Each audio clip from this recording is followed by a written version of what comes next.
call the meeting to order. We do have a quorum. All our regular members are here. Keith and what's your name? I'm Joe. Bruce here, and Brian and Tom.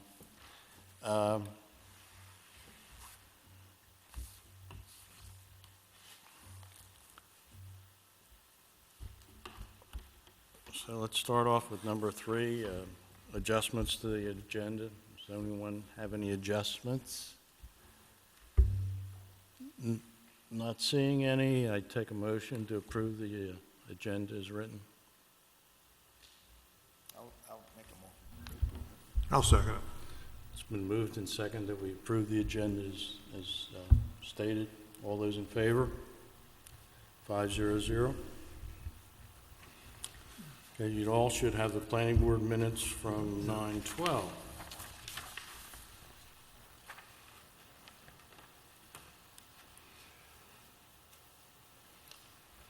Give you a couple minutes to read them if you haven't already. And while you're doing that, let me bring to everybody's attention that Brian will be a voting member. He has reviewed the video of the last meeting and has signed an affidavit saying so.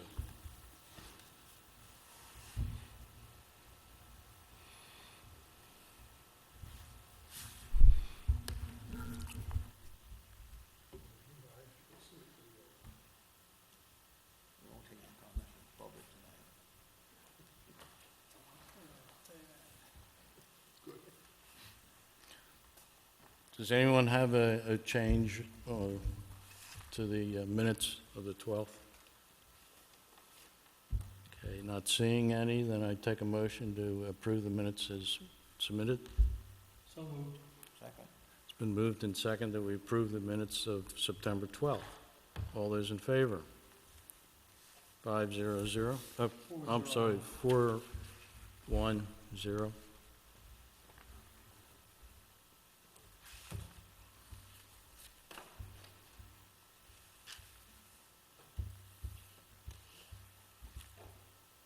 Okay, the next item is the subdivision preliminary plan application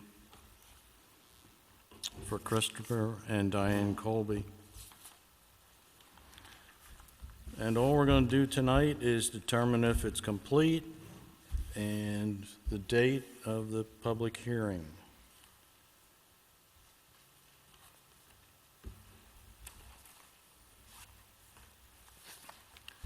You all should have a copy of the preliminary plan application submission checklist.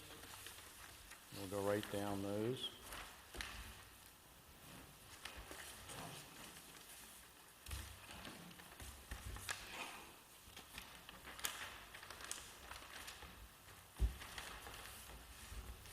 Let me ask you a question. Has everybody gone through the checklist?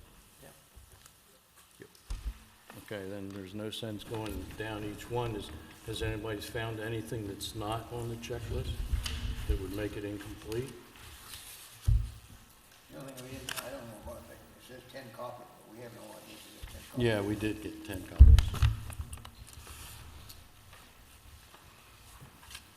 And I'm interested in the name, it says name of subdivision, I'm not sure what it is. It's on the copy of the subdivision. I see it, Maple Crest. yeah, that's why I see that name floating around there somewhere. Yeah. It's on there.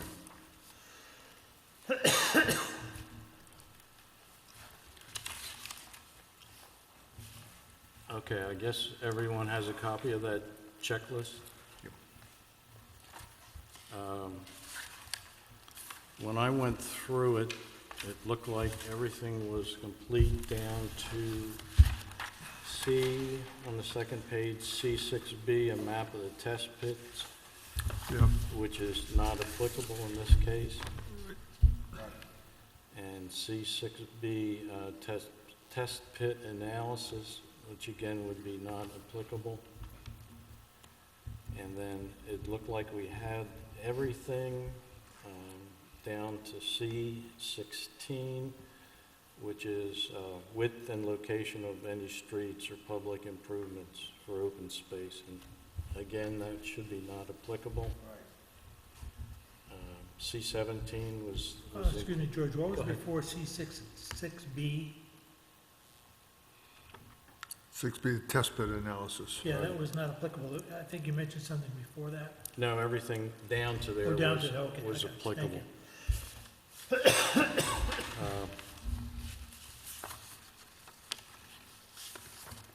Here's a copy, Brian. I don't know whether you have that or not. Okay. Oh, thanks. Maybe that'll help.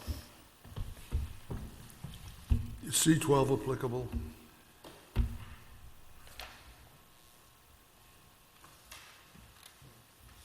I think isn't it on the plan? I believe it's on there. Is it there? Yeah, I saw it there. Rivers? Yeah, wasn't it on there? I did- let's see. Maybe All not. Rivers, streams, and brooks within the adjacent subdivision. And adjacent to subdivision designated Great Pond watershed. There's no great pond for it. No. We Not still applicable. get, we still have Mill Pond as a Great Pond, though it's getting smaller. Yeah. We'll get to it. You want to call that as not applicable? Is that what you're saying? I think there's a question. Let's see how it's. We don't have it on the thing that's way down the hill from there. Yeah, you're right. I agree with you. So it's not applicable? Right. So that dropped us to C16, did it? Not applicable? Yep. Yep. 17 is applicable. 18 would be not applicable. There's no dedicated public use. Or open space, 19. 19, same thing.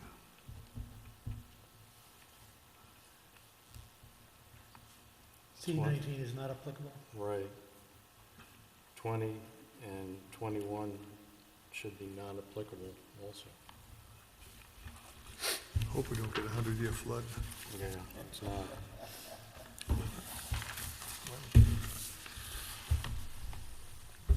22 is not in our ordinance.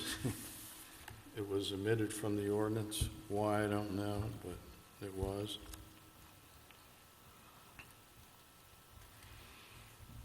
There are no, for your own information, there are no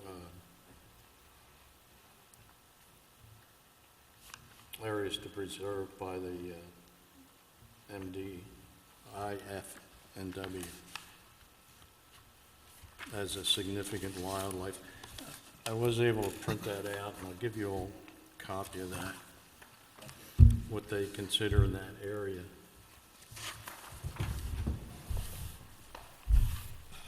This just came to the, Thank you.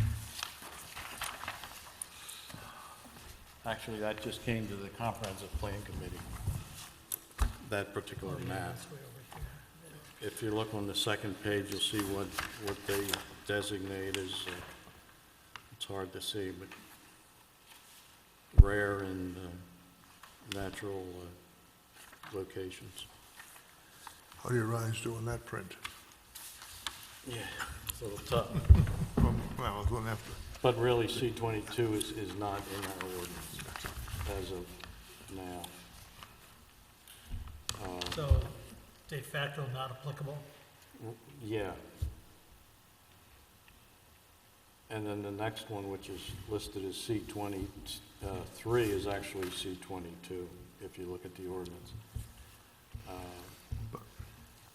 And that's listed on that sheet that I just gave out that Randy had made up.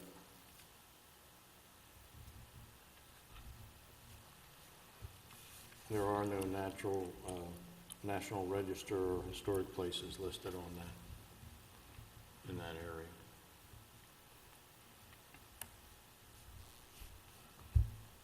D1, I believe you all received that.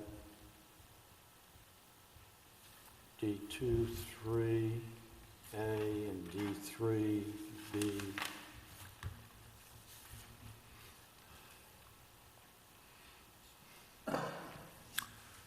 We did a waiver on D2 Right, the last meeting. and also 3A, I believe, and 3B. So therefore, they're not applicable.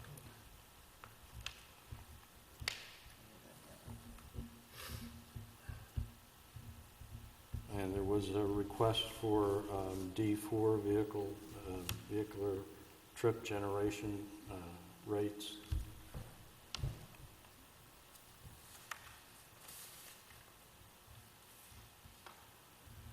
And D5 is not applicable. You said there was a request for D4? Yeah, I think you have it in, I saw it somewhere in here, yes. it's in that package I just gave out, or in the manila envelope. Oh, that's pretty simple.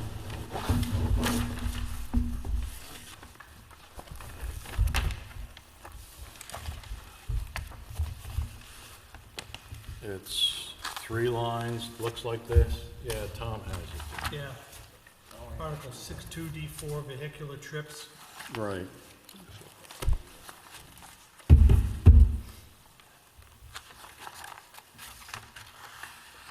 So I should take a motion on that if that's Okay. acceptable with the board. Request a waiver. I'll move we waive the Article 62D4. I second that. Okay, it's been moved and second that we waive the vehicular trip generation rates part. All those in favor? 500. Okay, after going through all the requirements for the subdivision, through the checklist, the next thing is to take a motion that the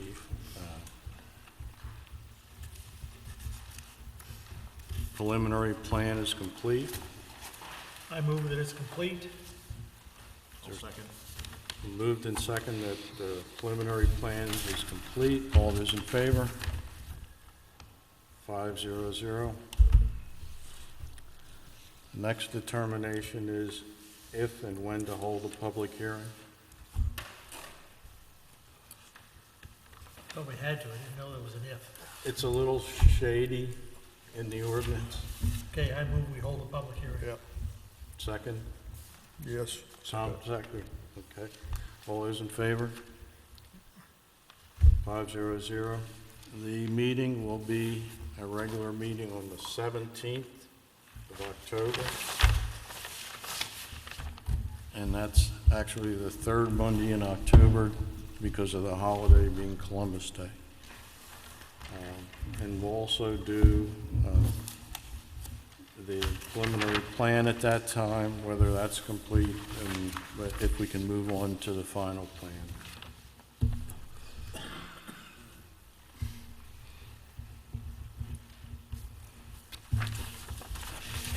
Thank you, sir. Can I ask you a question? Just, didn't have any bearing on this, but looking it over at the house. Notice where the water lines go in. They go in, almost parallel by the property lines. On there. Is that can you do one trench and put the 2 water lines in it? I just wanted, They have to be 4 feet apart according to the water history, so what they're showing there is 6 feet apart. And then the sewer lines have to be 10 feet from yeah. But they figured, I said, it looked like it was a efficiency move to do one trench, put them both in, and then go from there.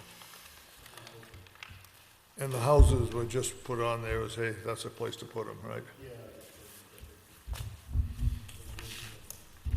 Because they're not restricted by wetlands or anything. Those are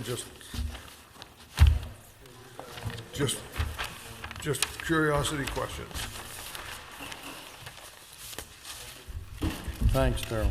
We'll see you on the 17th then, next month. Yeah. Yeah, it'll be a combination, public hearing, preliminary.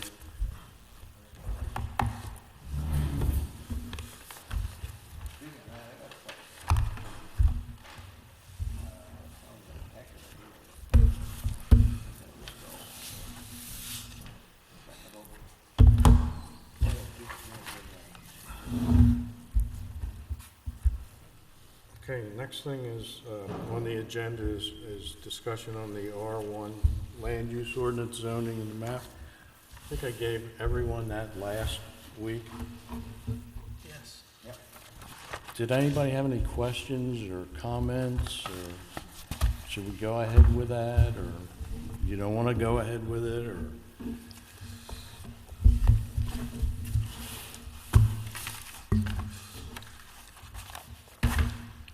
Well, we get the idea, and it hasn't been floated around much, and the thing, that's when you have a public hearing. The sooner we have that, the better on it. Well, I want your opinions first on it, Yeah, but, because before we have, the next step is going to be sending out letters to all those people involved. within the thing. But I was getting at the thing, then if you get some worthwhile thing, or you have objections, have an opportunity to change. Yeah. That's why I'm saying do it soon, rather than the last minute. Let me just give you, I tried to come up with a couple points. One of them was the land use ordinance states preserve the character of the community and the rich historic heritage. All those houses on Route 1, not all of them, but a lot of the larger houses were sea captains' houses. And part of the comprehensive plan historic preservation committee's goal is to preserve the heritage of Searsport. So in changing that from commercial to residential, it would tend to preserve the heritage.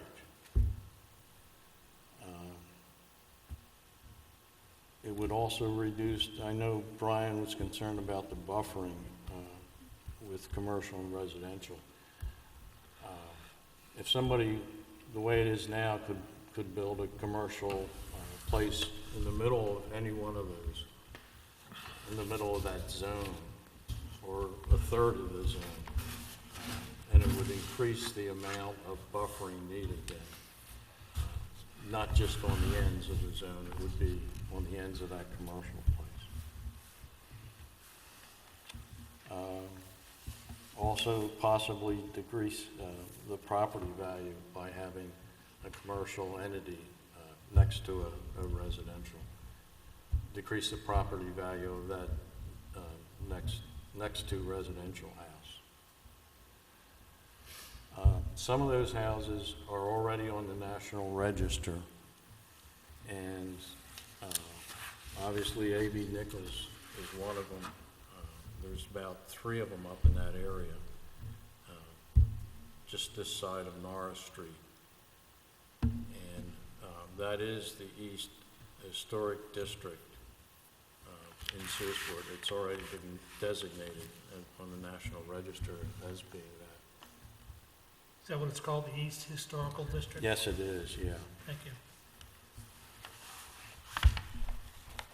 The Historic Preservation Committee, I spoke with them the other day, and they really do approve this change and are pushing for it. And right now, in utilizing that, there's no change in the lot size or the present structure usage. It'd be all conforming the way it is now.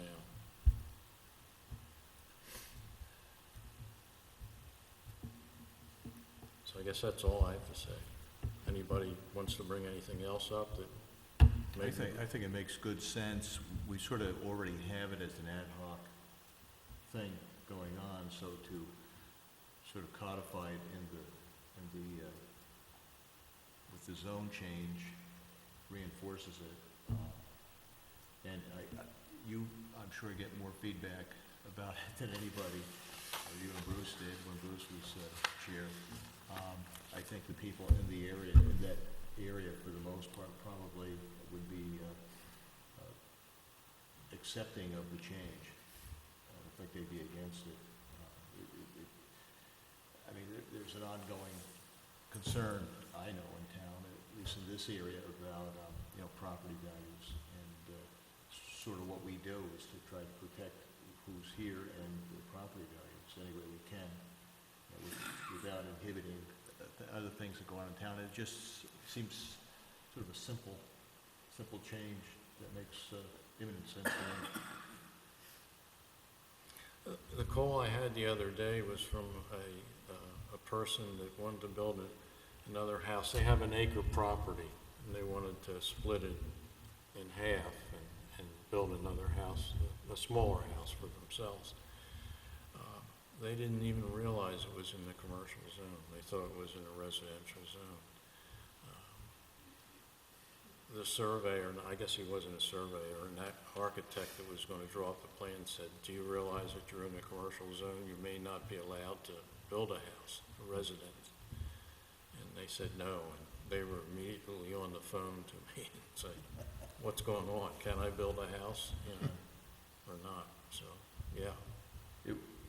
One thing that I always felt would make, and this is looking down the road, and this is probably more for the historic preservation people, but I was on the Historic Preservation Committee in Bangor, and we didn't have a real we were just trying to make sure that people didn't booger things up too badly when they were doing renovations. And the thing that I always thought would be a positive move for the town, which maybe, and I seem to recall maybe James said something about this, or maybe it was on one of your historic meetings, was the fact that we have buildings in town that are historic, that have sort of been remodeled, would be the term that's used a lot by. And if there's a way to undo things that would be inappropriate to make the buildings more historically appropriate, if there's an incentive, a loan program or something to, so as somebody goes to improve a property, instead of just building on something that wasn't, that just makes the house look more like something from the 80s as opposed to something from the 1880s. And that's easy enough to do, to go back and make it look a little more appropriate, and make the house much more valuable than it might be at this point. I think that's, did James mention that at a meeting? There was a discussion somewhere, I saw it on some program about such a program. Am I just making that up? No. Didn't we bring that up once at a planning board? I call it more of a workshop, about the building across the street, about him adding on the back end of that historic section. That and the metal roof on the one building Oh, yeah. doesn't really fit in the area. Yeah. Yeah, the Historic Preservation Committee is working on going in that direction, I'll put it that way. That's a lot of work It is. to make up, first of all, education, to educate the people that live in these historic houses, what is possible, and that's all. So they're on that direction, okay? And, you know, if anybody's listening, the Historic Preservation Committee needs more people on it. I think they're down to about 3 or 4 right now, so. And their meeting is this coming Thursday at 6:30 here. So, Tom, you're a natural. I know you're up to your nose in work and whatnot, but, you know, you being on the Bangor, It's an interesting challenge. I'm not sure there's any assistance from the state at this point for such things, but when I was on the committees right before I moved down here, I was lobbying hard for the Bangor Waterworks to be saved. It was literally starting to fall into the ground. And as head of the Historic Preservation Committee at the time, I wanted to summons the city for not maintaining their building, which didn't work. But fortunately, there was somebody out in the wings who put together the funding from a number of sources to rehabilitate the building. Now, the use of the building might be questionable, but it saved the building, and it's stable. And I'm sure they got in way over their heads because it was a mess. But something like that was so close to being lost. I don't think we have many buildings like that in town at this point, especially in this corridor, that we have to worry about. But in due time, you know, folks, money gets tight, folks are being challenged. It'd be nice to have a mechanism to assist them to keep the buildings up and make them better than they are. Because a lot of times, some of these projects just accelerate the deterioration. You know, they hide what is, you know, a serious problem, something that's rotting or whatever. Yeah, you're absolutely right. The three of us attended the Maine Historic Preservation Commission meeting in Gardner last Friday. And there was a group from the National came out and did a presentation on part of what you're speaking about. The next step for the Searsport Historic Preservation Committee would be appointed as a commission, just like we're a board, and that would entail an ordinance appointing them, and then you'd have to go in depth. Another addition to that ordinance would be what you can do, or what they would recommend you do if you had that type of a house, as far as external. And I'm not sure that that would go over very big, but, you know, that's up to the town meeting. Sure. And then to join a certified historic preservation committee, and that would entail getting some money from federal money to educate people and also help people maybe with achieving that goal. So, gee, I hope you would go to the meeting Thursday I'll night. try to make it Thursday night. Yeah. So you'll see what's being done or trying to be done anyway. Do we need a motion on this? No, No? I wouldn't think. I just throw that up to, Okay. you know, if you have some comments or things you should see, you know, would want to see in that zone, or in No, I think addition it's to a good idea. Excuse what me. we put in that zone, or, No, I think it's a good idea. you know, and then the next step is to send out letters to all those people. And then, as Bruce pointed out, we'll have a public hearing and see what the comments are from the public on it. Okay? Thank you very much. CEO report. Randy said he didn't have a report. I have no other business to bring before the board. If anybody here has anything, Keith? No? I have a question. on Sure. things. We had a meeting one time with MDOT, you know, on the reconstruction, or whatever you want to call it, Route 1 through town. And they were going to come back with some more details and things. All I know, I had the one get-together with them. Has there been anything further? No, Is there anything in hasn't. I in the know, offing? yeah, I know James has been in touch with the fellow, the engineer, chief engineer Yeah. that's running it, and James is waiting for him to get back to him. They said this fall sometime, and fall just started Saturday or something. Yep. that's what- So, I personally think they're tied up with that Wiscasset job, which is underway now, I believe, so. But no, there has been nothing saying. else. Sounded like on TV, they're quite busy. Yeah, That whole kit and caboodle. yeah, I think they are. I was just saying with the historic buildings and the narrow road, and what seems to be a lot of traffic on Route 1 Yeah. now. And today in particular, I noticed the thing waiting, Yeah. trying to make a turn. I know. Yeah, it's hard to make a left-hand turn if you're And heading yesterday, that way. I think it was Saturday, they were backed up to my house. Were they? No So, kidding. and I wondered why, I didn't know what was There was going an on. accident over my side of town. It was, okay. Over by the state sand shed or something. I'm sorry? Wasn't it over by the state sand shed or something? That's where it was. Yep. It's, And enough cop cars, fire engines, and everything else over there. Okay, we have no public here tonight. You just left. Yeah. So I'll take a motion for adjournment. So done, so moved. Second? We moved and second, we adjourn. All in favor? 500. Thank you.